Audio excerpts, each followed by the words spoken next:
Melania and I are deeply grateful to you and Queen Camilla for your extraordinary graciousness. And to William and Kate, thank you so much. It's been so great being with you today. Thank you very much. Appreciate it.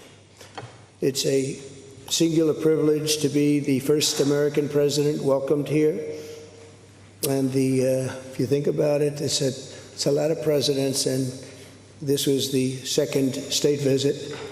And that's the first, and maybe that's going to be the last time. I hope it is, actually.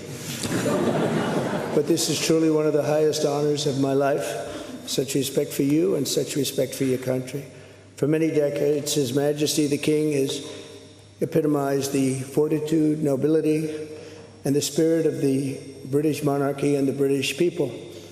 He's dedicated himself to preserving the glory and unique character of this kingdom, restoring life to the rivers and streams, supporting the works of its artists and composers, planting trees and gardens in its countryside. And I just visited one of the most beautiful I've ever seen that you just completed, and protecting the architectural integrity of cities, villages, and towns.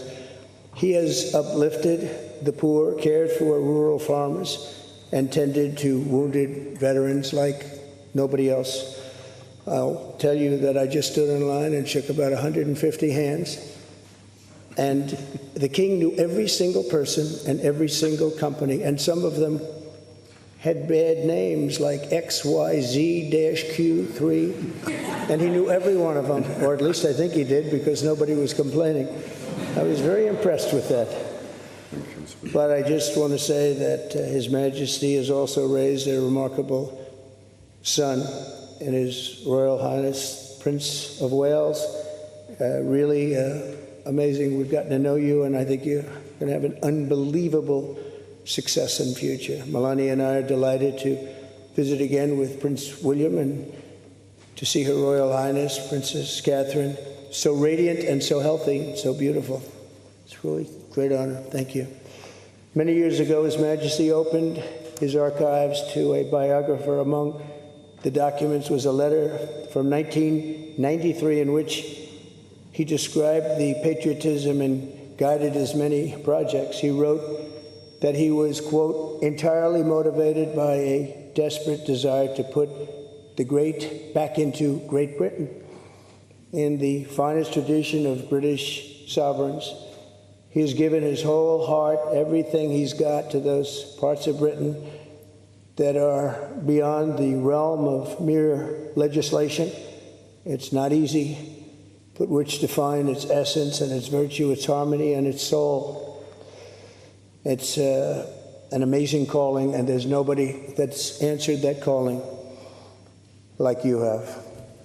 A fifth of all of humanity speaks, writes, thinks, and prays in the language born on these isles and perfected in the pages of Shakespeare and Dickens and Tolkien, and Lewis, Orwell, and Kipling.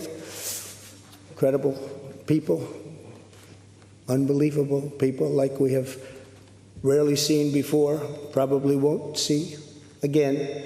The lion-hearted people of this kingdom defeated Napoleon, unleashed the Industrial Revolution, destroyed slavery, and defended civilization in the darkest days of fascism and communism. The British gave the world the Magna Carta, the modern parliament, and Francis Bacon's scientific method. They gave us the works of Locke, and Hobbes, Smith, and Burke, Newton, and Blackstone. The legal, intellectual, cultural, and political traditions of this kingdom have been among the highest achievements of mankind. There's really never been anything like it. The British Empire laid the foundations of law, liberty, free speech, and individual rights virtually everywhere the Union Jack has ever flown, including a place called America. You know that place very well, don't you? His Majesty spoke eloquently about the bond which inspired Sir Winston Churchill, and the bust is in the Oval Office right now, the beautiful bust of Winston Churchill, to coin the phrase special relationship. But seen from American eyes, the word special does not begin to do it justice. We're joined by history and fate, and by love and language, and by transcendent ties of culture, tradition, ancestry, and destiny. We're like two notes in one chord or two verses of the same poem, each beautiful on its own, but really meant to be played together. The bond of kinship and identity between America and the United Kingdom is priceless and eternal.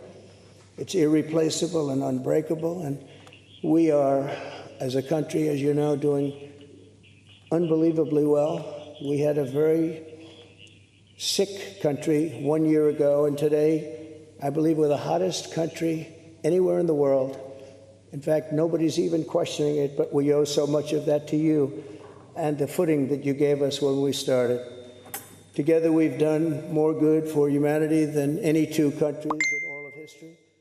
Together, we must defend the exceptional heritage that makes us who we are, and we must continue to stand for the values and the people of the English-speaking world, and we do indeed stand for that.